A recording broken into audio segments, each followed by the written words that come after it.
Good morning, everyone. Hello, and welcome to the fifth webinar of a six-part series on opioids in the hospital addressing inpatient harm. My name is Michelle Bonson, and I serve as a clinical quality consultant on the Compass HIIN team. For those of you on past webinars, welcome back. And for those of you joining for the first time, thank you so much for joining us today. The goal of this particular series is to provide participating hospitals with standardized and evidence-based approaches to reduce inpatient adverse events related to opioids. Today, we will spend our time discussing implementation and evaluation of interventions.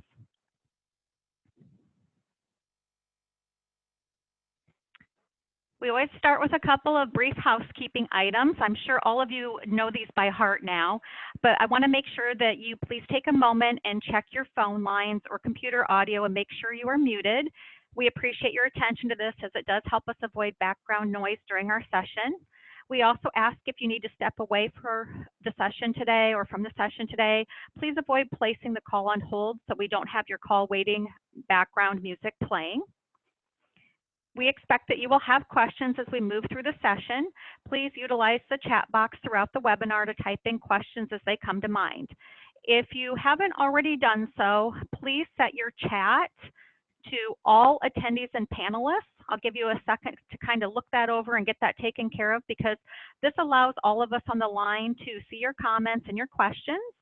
So go ahead and take a look and make sure you have it set accordingly. If you would like to speak at all during our webinar, please utilize the raise hand symbol and we will unmute your line to allow everyone to hear you. We always record our sessions and transcribe them. And prior HIIN recordings relative to this jumpstart can be found in the YouTube playlist that I have put a link to in the footer of this slide. So if you haven't been able to attend all of them and you'd like to go back, please feel free to do so. Or if you'd like to go back and review one of them that was of particular interest to you, you can always do that as well, or share it with other people within your organization.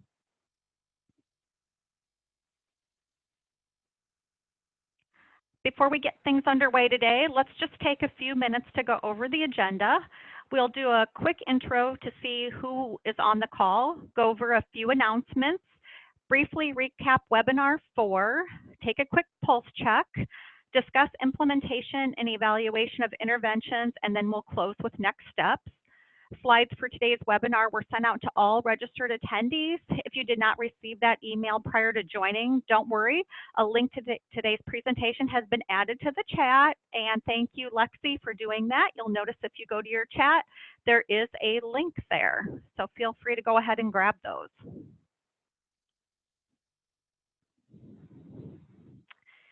I had the opportunity to introduce myself, so now it's your turn. If you would please just take a few moments to type your name, your organization, and the role that you play or hold within your hospital or your title, and one thing you've learned from participating in the series thus far. And some of you may be in a group of people, so feel free to introduce everybody from your team if you would like to. And again, your name, your organization, what role you have, and something that you've learned from participating in the series thus far.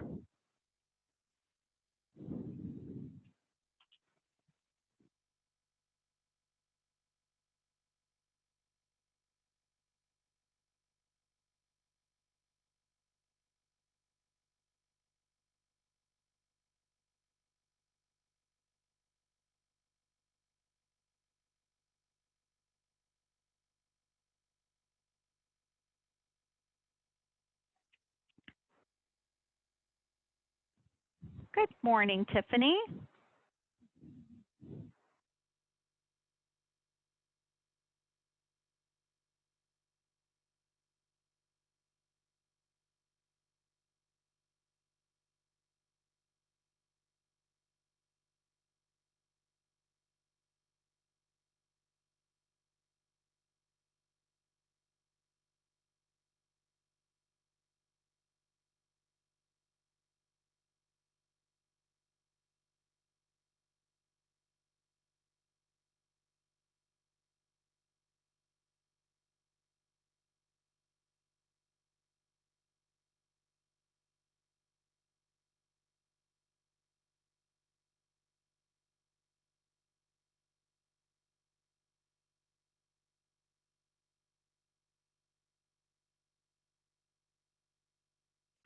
Good morning, Dino. Dino is our project coordinator here at IHC, and I'm glad that you've learned about additional harm mitigation strategies. That's wonderful. That's really the purpose of this. And hi, Tanya, welcome, and Stacy, hello. I see there's other people here on the line. Feel free to go ahead and continue to add information to the chat as you would like to. And again, I look forward to hearing what you've learned or taken away from this. And you can interject at any time. This is a pretty easygoing approach. I want it to be interactive, and I want you all to learn. So we will have an opportunity to have some dialogue later today.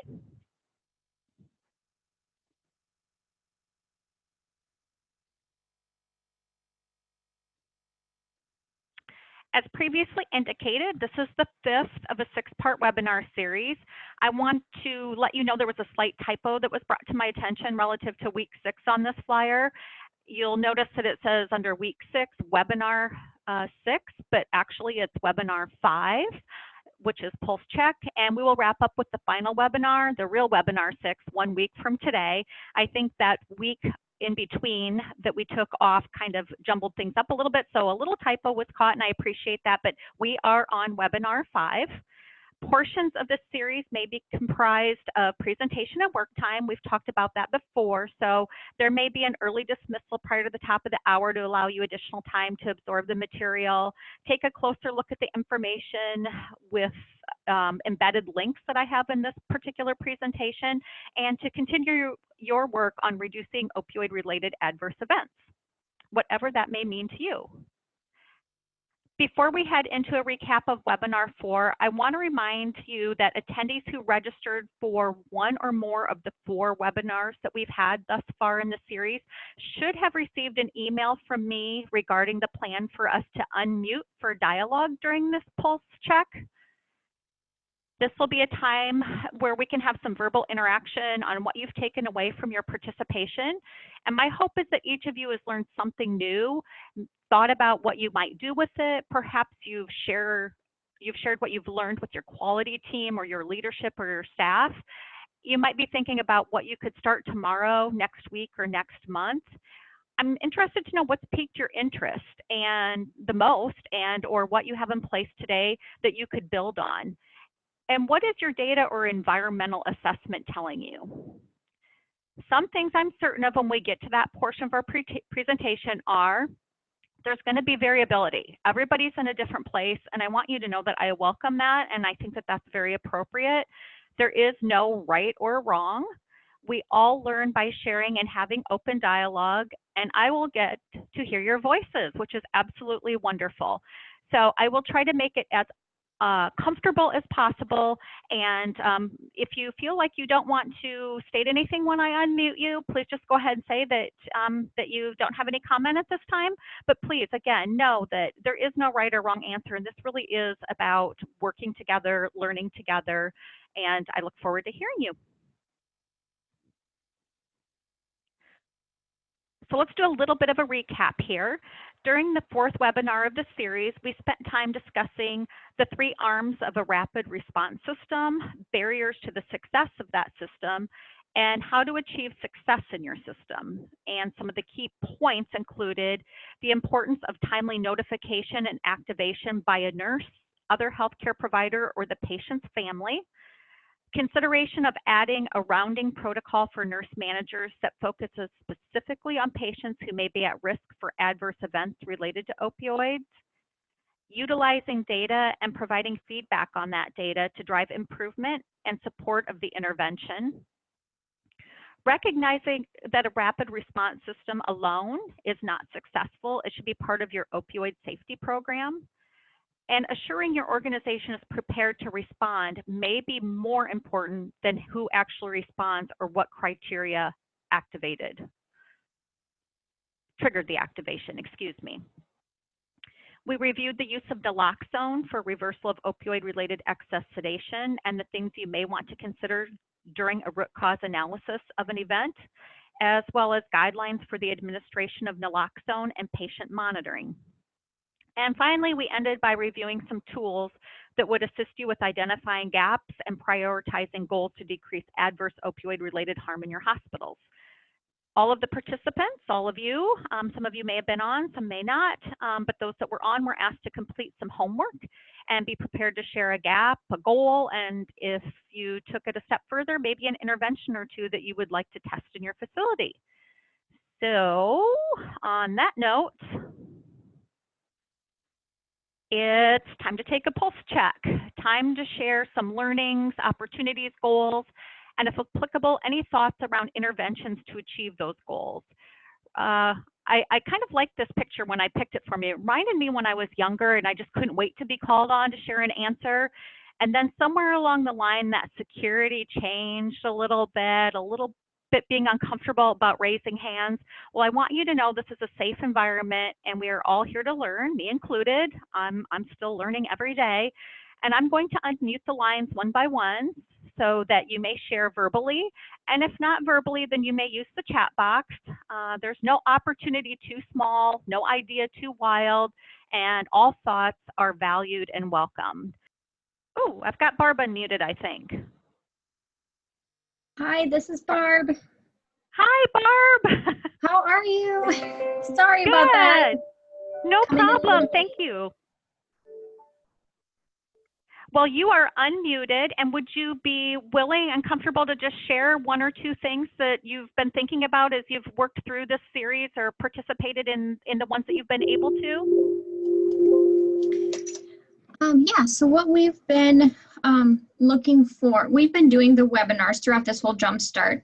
We're connecting it to our July 16th meeting, so I would have a little bit more to share when it comes to that. But currently we're looking at the number of prescriptions that we send out in the course of our inpatient clinic, any service areas, so including surgery, the number of prescriptions that we're sending out, and the utilizing somewhat from the critical access opioid steering team. I don't know if you're familiar at all with that, but it's the state of Iowa steering committee that came out with a dashboard in regards to different things in which they would like to see measured, and that's one of them is the number of prescriptions. In the first engagement with the opioid strategy team, we did not track that at first, so this is something that was brought in very much later, but it's helping us understand, are we increasing in those prescriptions, or are we decreasing? So we're looking at that from a strategy perspective based on what's current today. We only meet quarterly though with our opioid strategy team, so we do a lot of information sharing. One of the areas that we've identified is a resource guide that when we have these patients that come in for services, having that resource guide in our provider nurse team hands to be able to know who it is that can take that patient if we are not able to, from a service line, if we're not able to handle their needs. Establishing that connection with that other outside agency to be able to make that referral more streamlined when the need arises. So that's one of the deliverables we've had from that. We did some collaboration with, I guess this is more inpatient focused, but we did some collaboration with our community partners when it comes to the law enforcement side. And as we decrease the number of medications that we're prescribing, we want to have them be in collaboration, because what they see is there's an increase either in other street drugs or heroin and that kind of thing.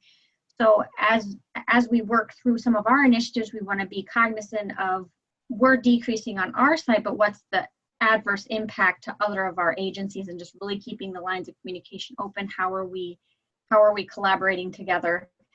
That's been an area of opportunity that we identified early on, and we've been consistent with that to really help make it a community effort versus just an us thing. Great. Thank you so much, Barb. Yeah. I love to hear how you're thinking about, as you start to focus on some guardianship, I guess, if you will, in your inpatient area and looking at reducing harm, but then also thinking about how that carries over to the outpatient area. So I think that is really great, and I appreciate you sharing. No problem.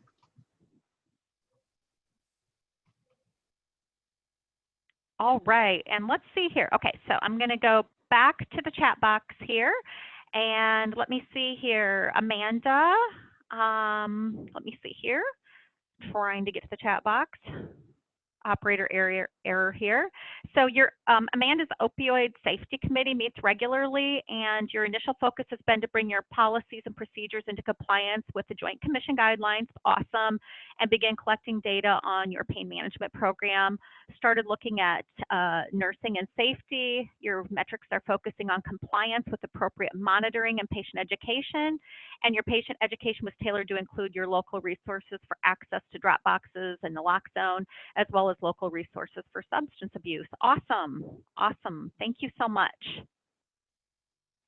And for those of you that were not able to speak, if you would please just take a moment, it can just be a couple of words, and enter in the chat box some of your thoughts or your ideas or your learnings or something that you're working on or something that you found particularly helpful throughout the course of this series.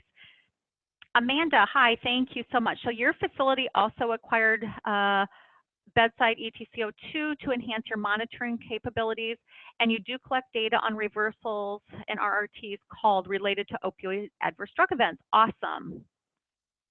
Thank you for sharing that, Amanda. Okay, I'm going to let you all just kind of filter in the chat if you want to fill in some things that you're willing to share. We all learn from you. It's really great. And again, I said there's no right or wrong. It can even be something that you've learned that you didn't know. But I think we'll go ahead for the sake of time, and we'll keep going here. And at any time, feel free to use the chat box. So thank you again. Let's move into implementing and evaluating interventions, which happens to be a large focus of our discussion today. When it comes down to it, these verbs and this noun make up a lot of what you all do every day, whether at work or at home. Sometimes an intervention doesn't necessarily go as planned, but you don't know unless you evaluate it. Implementing, evaluating, tweaking here and there is needed, and routinely evaluating the status quo is what makes processes more efficient and effective.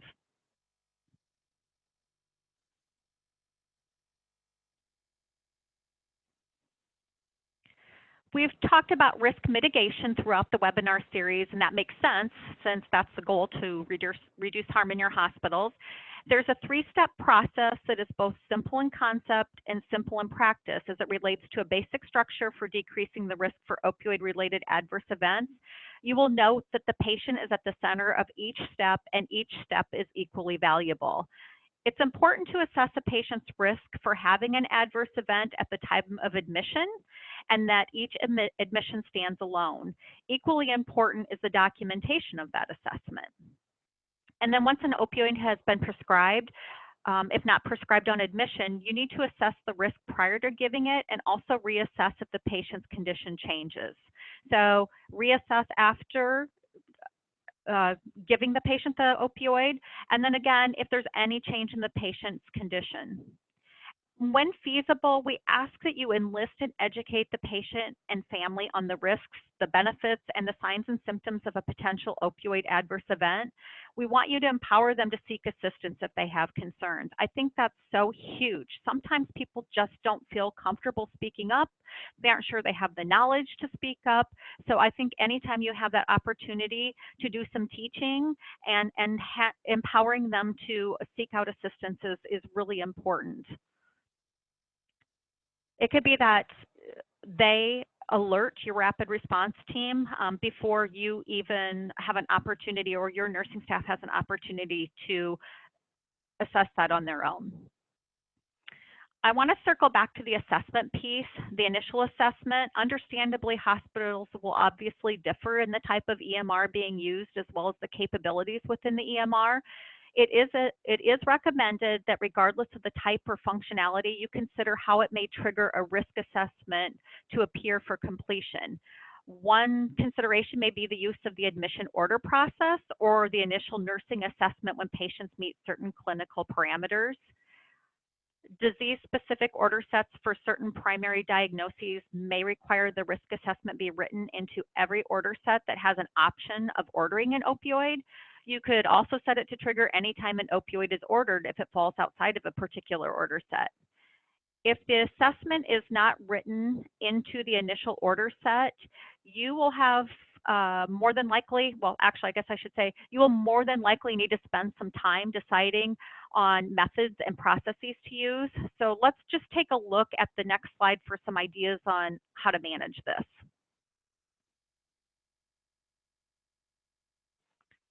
So you could create a problem list that can be used by the clinician at the time of admission order entry. Use a common diagnosis list whereby certain conditions such as chronic back pain may be checkmarked by the physician and then automatically cross-referenced with the drug list to see if an opioid has been ordered. You might link a prior diagnosis, the EMR or the physician order. Any one of these could set an alert to assess patient risk. So let's say you've got your EMR all squared away, the need for a risk assessment is triggered and completed.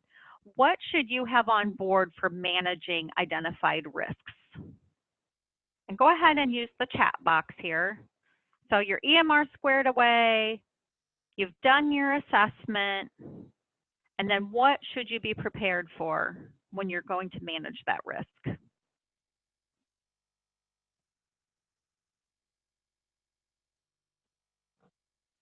We've talked a little bit about this at prior webinars.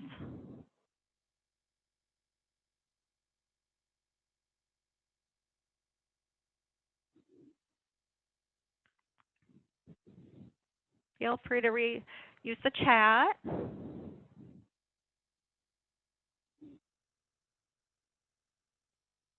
Sorry about this, guys. I'm moving in the wrong direction here.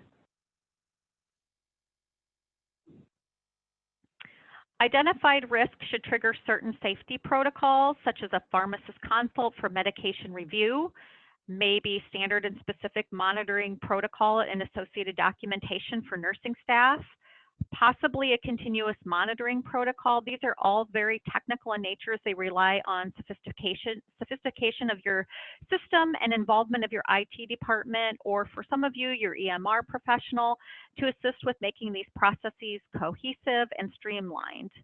So how many of you have some form of this framework built into your EMR now, where you do a risk assessment and it triggers some sort of an action? And maybe you don't have the trigger point, but do you have anything built into your EMR right now to do the opioid risk assessments? Amanda, you do, great. Amanda's from Ottumwa Regional.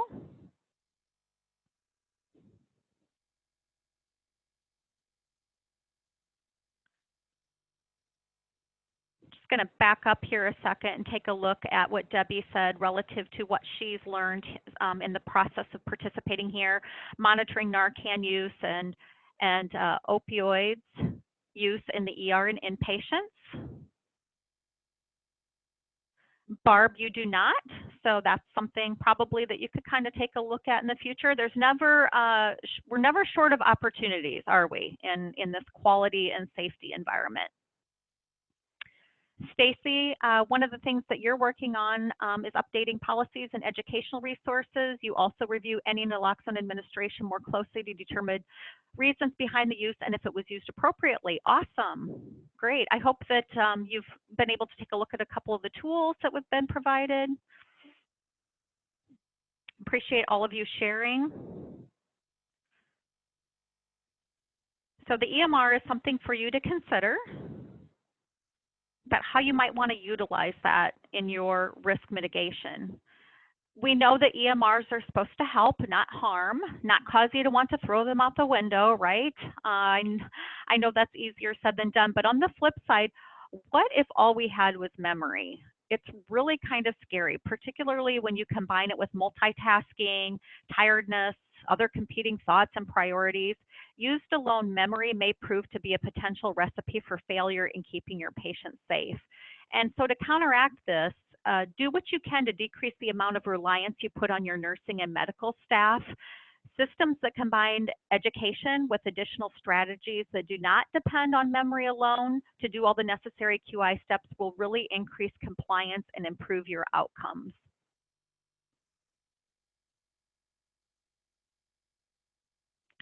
Using fail-safe systems and forced functions, sometimes referred to as hard stops, when integrated with workflows, create a system where there is greater likelihood of success as it relates to assessments, interventions, and evaluation of interventions. And if you would, just use the chat box for a minute. Did you notice any keywords in what I just used, what I just stated, that need to be in place to create a smooth process or less of a burdensome process? So I'll state that again. Using fail-safe systems and forced functions, sometimes referred to as hard stops, when integrated with workflows, create a system where there is greater likelihood of success.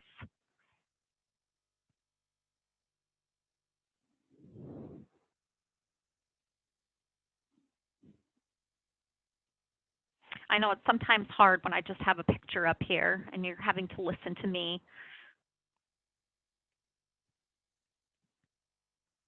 I think the key thing to take away is that the alerts or the hard stops need to be integrated with the workflow. So when integrated with workflows, there's a greater likelihood of success. So keep that in mind.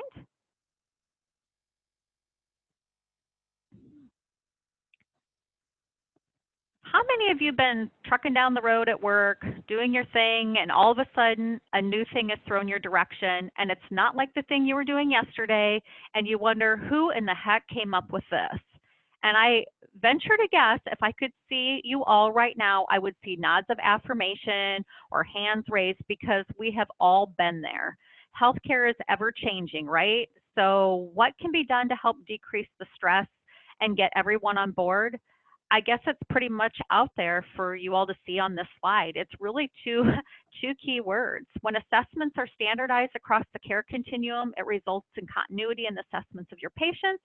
And I don't think any of us would balk at a simple path if it was as effective as a complicated path. Do you all agree with me on that? People are more likely, wouldn't you say, to accept processes that are simple, well-designed, and I would suggest designed with them, not for them, and those that are not redundant. I think we all are a little bit more open when we think about those things.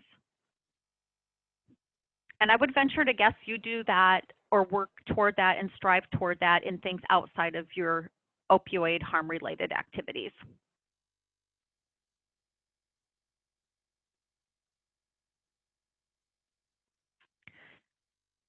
When we hear opioid crisis, certain things come to mind, whether it be how we got to that point, what we're going to do about it. But one thing remains clear: education on the risk and principles of safe prescribing continues to increase, but there is still plenty opportunity to grab hold of it. This slide lists several things you may want to consider as it relates to education. You will note that some is clinician-oriented, some staff-oriented, some community, and some patient. So educational programs and materials, those can be utilized with your staff, with your medical staff. It might even be something that you're using with your patients, maybe even your community. Putting up poster signs and projects boards is a good way to get people interested, get people asking questions about what you're doing. Mobile applications are great strategies to streamline things. There has been use of social media for helping the community understand, and that might be via Facebook or Twitter or some other social media outlet.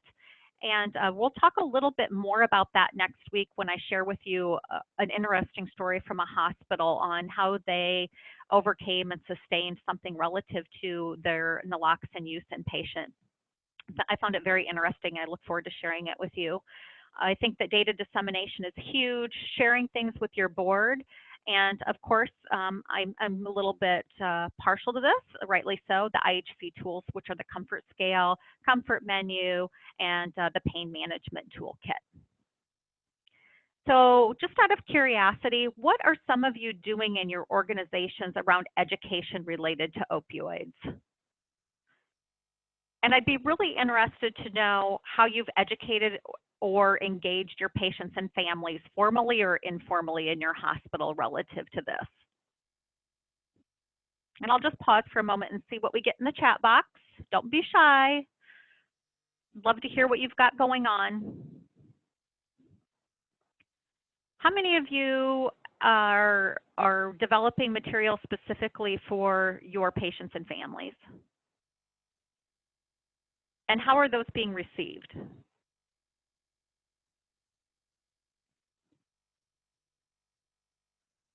Burgess Health Center, how about you? Is there anything that you have right now that you're doing or working on or that you've worked on relative to education?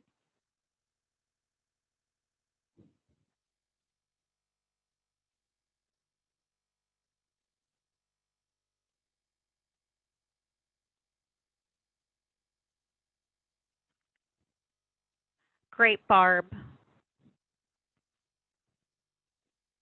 That's awesome.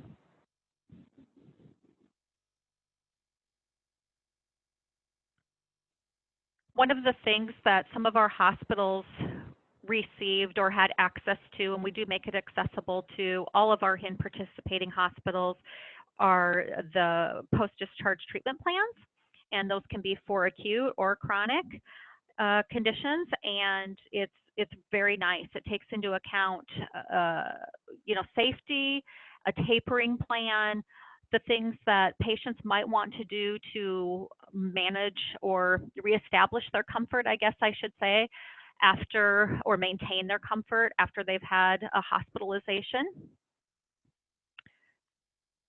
Patty, thank you. Thank you for chiming in. Great. Not this time, but you'd like to move in that direction. I think everybody would love to move in that direction. If there's anything that any of you would like some more information or coaching on, I just want you to know that myself, Lana Comstock, Ashley O'Donnell, and Sandy Atkinson are all available to help the hospitals that we're partnered with on their work around this. So this Jumpstart is partially there to just help you kind of get going and start getting you thinking about things and maybe even actually implementing things, but we are here for you. I want you to know that. Amanda, the medication discharge instructions have been received well by your patients and nurses. You struggle with patients who are accessing your ED for pain management. Yes, that's, I think that is something that would be interesting to kind of take a look at and see if that might be an opportunity for the HIIN to provide some education on. So I'm going to put that on the tickler list here.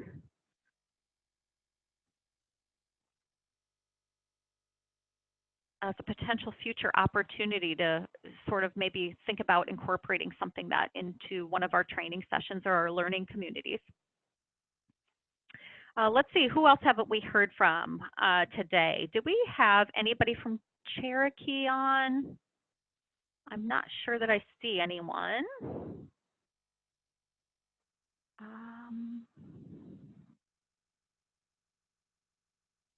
I know it's a busy vacation time. Anybody else that hasn't had the opportunity? Let's see here. What about Pam? Pam Shelbourne from Bryan Health Connect. Anything that you're doing today? Amanda, so you're doing discharge instructions, they're well received. Oh, that's the ED. I'm okay, accessing ED. Oh, yes, discussion with your providers about the PMP with patients do not always go well. Yes.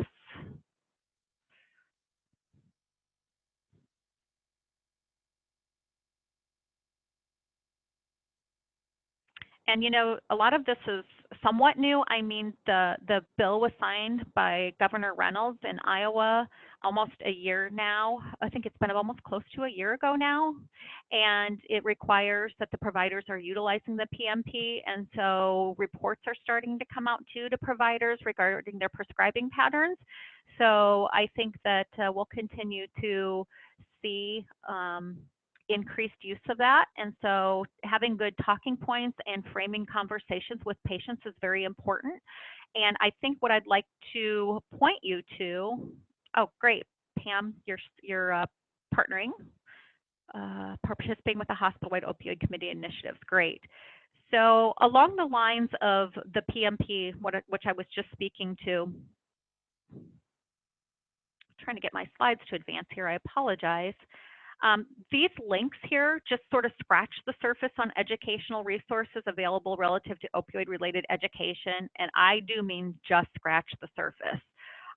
there is a plethora of information out there. So trying to whittle this down for all of you to this very narrow focused topic, I guess, of inpatient harm can somewhat be challenging at times. So I want to make sure that I still provide you with other things that are helpful that you might be working on. So each of these lists here of references or resources is linked within the slide. So when you have your slides, you can go ahead and just click on the link, the electronic version, and they're really here to help you with additional references and resources. And I think that if you were to go to the Iowa Healthcare Collaborative one, the pain management toolkit is fantastic. It has a whole section in there about how to have conversations, difficult conversations with patients. And we also have put together an opioid training for nurses. That is a webinar that is available for all of our HIIN hospitals. Again, it's very focused for nurses, but I think that the pain management toolkit can be utilized by nurses, but it's really, really important for the providers. And I would highly recommend that you take a look at that. It provides you with some great tools to just have those types of conversations, particularly with patients that are potentially looking for an opportunity to get a prescription when it's not necessarily indicated or the timing is not right.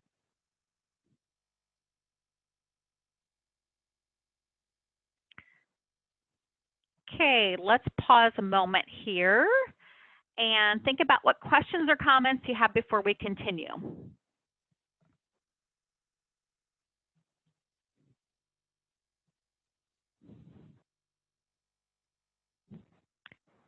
Have any of you ever felt like, Calvin, you're absorbing everything in a book, a class, a webinar, and all of a sudden you're sort of in analysis paralysis, which is also known as overthinking a situation, to the point that a decision is never taken? And we've all been there, but I would venture to guess that we've all equally been in action mode.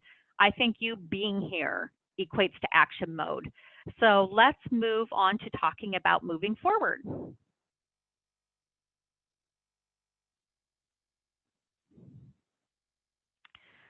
We've talked about interventions with a little sprinkling of implementation, but now it's time to get to the meat and potatoes of implementation. You've got leadership and a team or champion on board. You've looked at your data. You've identified best practices. You've completed an environmental scan, maybe identified some gaps and set a goal or two. So what are you waiting for? First and foremost, just start. I know it seems like I'm simplifying it, but if you never start, you never move. So consider a pilot or small scale tests of change rather than trying to eat the entire elephant in one bite. And I saw through some of the chat that some of you are doing that. You are just starting. You're looking at your policies. You're looking at your procedures. You're looking at opportunities. So you've started, and that's wonderful. So once you've left the starting blocks, when do you want to cross the finish line? The goal of any QI project is to obtain the desired results to improve the outcome you are aiming for in a timely manner, and you should be able to realize a success here and there over a defined period. Be bold, set your aims high, and monitor your progress. And now I'm overlapping a little bit into evaluating, and we'll get there shortly. You might want to consider layering multiple interventions to allow for process change that improves the effectiveness of QI initiatives. Please know this doesn't mean that the relative efforts will be the same, as you really have to account for your infrastructure, barriers, and resources. And I encourage you to build on what you have. Find points in your current process where you can leverage new or improved interventions. I think that's really a key thing. Where are things intersecting? Where does it make sense to insert something?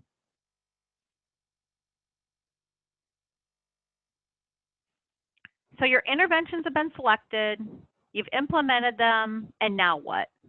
It's time to monitor the effectiveness. And you don't know where you're going or how you got there if you don't have data.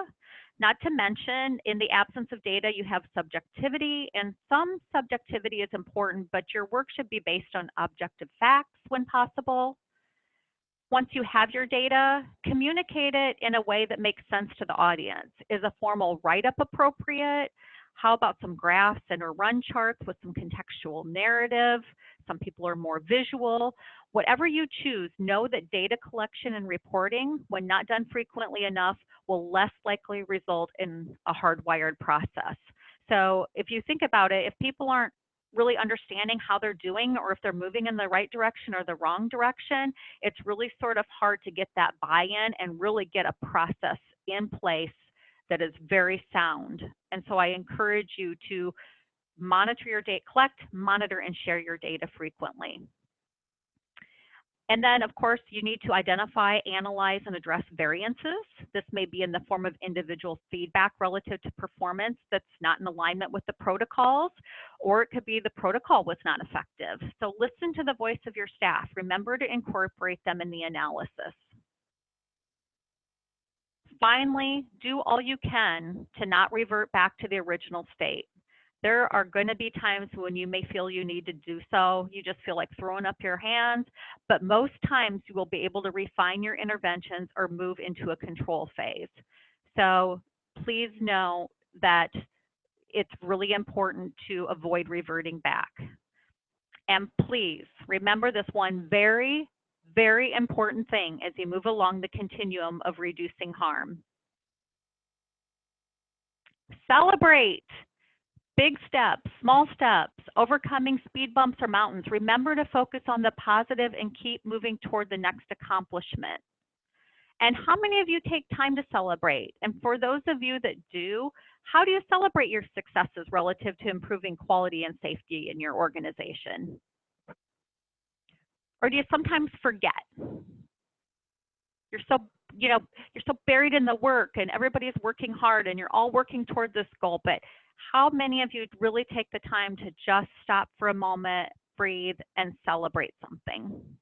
If you do, I would love to know how you do that. I think everybody on the call would like to know how you do that. And feel free to go ahead and type some things into the chat box. One of the things that I've had the pleasure of doing in this role, which I really, really enjoy, and that's meeting with my hospitals face-to-face that I am working with and supporting in their quality and safety initiatives.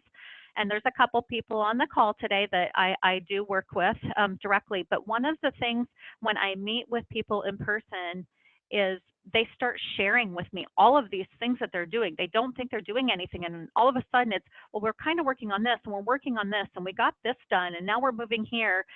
And I just want to congratulate them and, high five them, give them a round of applause. And they don't often realize how important that is. They haven't taken a moment to celebrate. And I think it's so important, and particularly for those of us that are in healthcare, and not that others aren't, but I think that sometimes we can be a little bit hard on ourselves. And so I want you to celebrate. I want you to know that what you're doing is making a difference.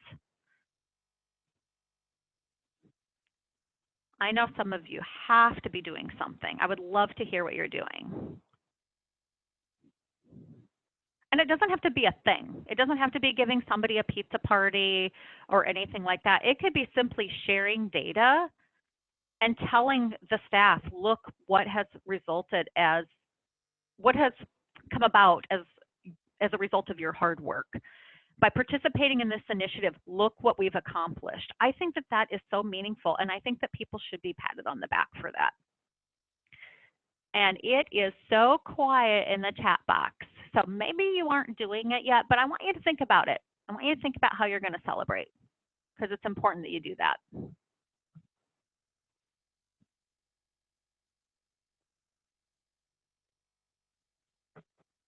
Oh, here we go. Patty Salmon, you've had post-project parties and have had teams present to your board of directors. Oh my gosh, I love that idea.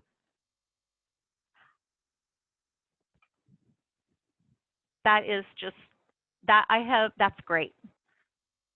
And you know what, that can be probably pretty uncomfortable, but at the same time, you probably leave there just so thrilled that you had the opportunity to share what you've done to improve the care for your patients at your hospital to your board of directors. What a wonderful opportunity.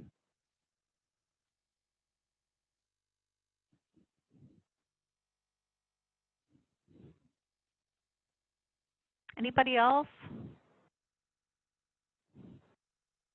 Feel free to throw something in the chat box if you want. The slide that's up right now for you are just some references that were used in addition to that one slide that had a whole host of references.